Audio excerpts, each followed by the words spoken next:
Tollywood drugs కేసులో కీలక మలుపు చోటు చేసుకుంది. 2018లో పలువురు తారలపై నమోదు చేసిన 6 కేసులను న్యాయస్థానం కొట్టిపారేసింది. సెలబ్రిటీస్ డ్రగ్స్ తీసుకుంటున్నట్టుగా ఎటువంటి ఆధారాలు లభించకపోవడంతో ఈ కేసును కొట్టేసినట్టుగా న్యాయస్థానం తెలిపింది.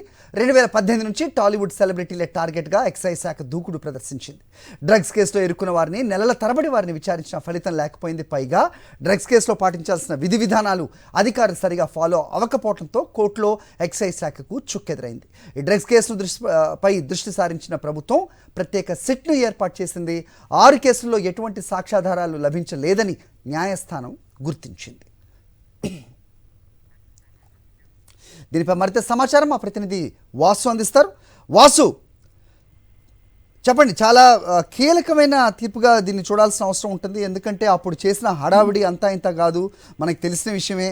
సో సినీ సెలబ్రిటీసే లక్ష్యంగా సాగిన దాడులు, ఆ తర్వాత వాళ్ళ విచారణ, ఈ ప్రస్తుతం ఎవరు కూడా డ్రగ్స్ తీసుకుంటున్న దాఖలాలు లేవని తేల్చడం ఏ విధంగా చూస్తున్నారు? ఏంటి మీ దగ్గర ఉన్న అప్డేట్? సరే, తెలుగు సినిమా పరిశ్రమలో 2018లో సంచలనం చేసినటువంటి డ్రగ్స్ కేసుకు సంబంధించినటువంటి వ్యవహారంలో మొత్తం 8 కేసులు నమోదయ్యాయి. ఈ కేసుల్లో కూడా 6 కేసులు వీగిపోవడం కూడా సంచలనం కలిగిస్తా ఉంది. ఎందుకంటే టాలీవుడ్ డ్రగ్స్ కేసుల నేపథ్యంలో పలువురు సినీ నటులకు, సినీ పరిశ్రమకు చెందినటువంటి కొంతమంది కీలక వ్యక్తులకు కూడా నోటీసులు జారీ చేసి వరుసగా నెలల కొద్దీ దర్యాప్తు చేసినటువంటి ఎక్సైజ్ ఎన్ఫోర్స్మెంట్, ఆ తర్వాత కేసుల విషయంలో కూడా సరైన సాక్ష్యాధారాలు కోర్టు ముందు ఉంచలేకపోయింది. అప్పట్లో ప్రభుత్వం దీన్ని చాలా కీలకంగా తీసుకొని కూడా ఒక సిట్టును ఏర్పాటు చేసి దర్యాప్తు ప్రారంభించింది. చాలా మందిని, కొంతమందిని నిందితులుగా చేసినప్పటికీ మరి కొంతమందిని కన్జ్యూమర్స్ గా వాళ్ళని కౌన్సిలింగ్ ఇచ్చి వదిలేసిన దాఖలు తెలుసు. కానీ ప్రధానంగా ఎవరైతే డ్రగ్స్ తీసుకున్నారో వాళ్లకు టెస్ట్ కూడా నిర్వహించింది. రక్త పరీక్షలతో పాటు వేళ్లు, గోళ్ల నమూనాలు తీసుకున్నటువంటి ఎఫ్ఎస్ఎల్ అంటారు. కానీ ఎఫ్ఎస్ఎల్ నివేదికలు వచ్చినా కానీ ఎలాంటి ఆధారాలు లభించారు. వాసు ఇక్కడ ఎఫ్ఎస్ఎల్ పరీక్షలు అంటే ఓన్లీ అంటే కేవలం డైరెక్టర్ పూరి జగన్నాథ్ అలాగే తరుణ్ వీళ్ళిద్దరి శాంపిల్స్నే ఎఫ్ఎస్ఎల్కి పంపించడం జరిగింది. దాంట్లో ఎలాంటి దాఖలాలు, ఎలాంటి ఈ డ్రగ్స్ తీసుకున్న ఆనవాళ్ళు కనిపించలేదనే రిపోర్ట్ కూడా వచ్చినట్టుగా ఆ ఇద్దరి విషయంలో తెలిసింది. మిగతా వాళ్ళ పరిస్థితి ఏంటి?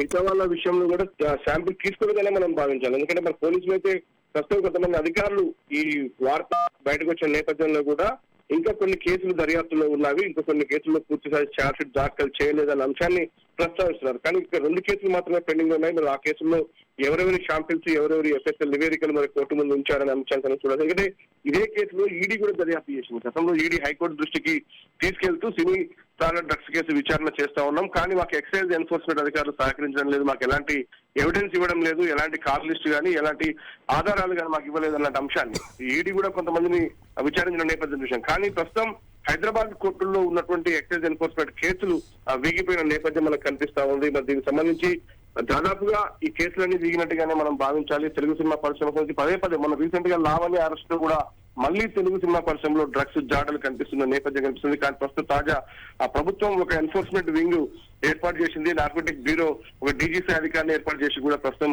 వరుస దాడులు చేస్తున్న నేపథ్యంలో కూడా పలువురు సినీ పరిశ్రమకు సంబంధించినటువంటి నటులు, వ్యక్తులు, డైరెక్టర్లు, నిర్మాతలకు సంబంధించినటువంటి పేర్లు కూడా వెలుగుతున్న పరిస్థితి. మరి దీనిపైన ఎలాంటి దృష్టి సాధించాల్సి చూడాల్సింది. ప్రస్తుతం ఈ కేసులు వీగిపోయిన నేపథ్యంలో కూడా తదుపరి విచారణ ఎలా ఉండబోతుంది అనేది మాత్రం ఉన్నతాధికారులు చెప్పాల్సినటువంటి పరిస్థితి. కానీ రీసెంట్ గా జరిగినటువంటి కేసు సంబంధించి కూడా ఇన్వెస్టిగేషన్ కొనసాగుతోంది. లావణ్యను కస్టడీ తీసుకుని విచారించబోతున్నారు. ఈ కేసుల్లో మాత్రం 6 కేసుల్లో ఈ యొక్క ఎవరికి కూడా సంబంధం లేనట్టుగా కోర్టు తీర్పు వెల్లడయ్యాయి. రైట్ వాసు.